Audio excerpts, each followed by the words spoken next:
The man accidentally stumbled into a gang's illegal weapons deal, but instead of panicking, he stayed perfectly calm, even casually reminding one of the thugs not to hold a gun sideways. He pointed out that it makes aiming harder and risks hot shell casings flying back into your face. The next moment, he grabbed the gun, pulled the trigger, and shot every single person in the knees with fast, precise accuracy. Their leader, Anton, the spoiled son of a mob boss, just stood there dumbfounded, not knowing what to do. Then the man snatched up a bag of weapons and bolted for the door.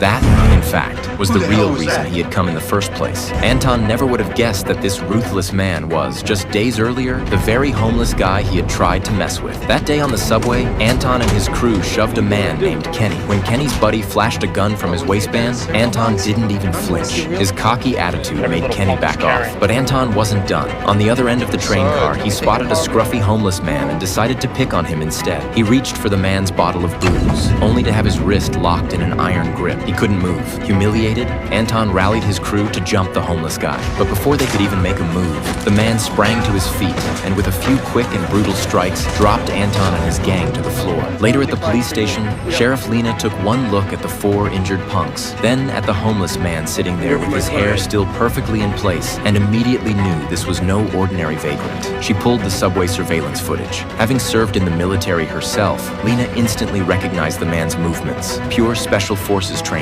She suspected he might be a veteran suffering from PTSD, but when she questioned him, the homeless man said nothing, staying silent the entire time. Her real goal, however, was to lift his fingerprints off a water glass. Running them through the system, Lena was shocked. His prints had shown up at dozens of crime scenes over the past few years. Not only that, he was wanted by 4 different countries. When she went looking for him again, he had already vanished without a trace.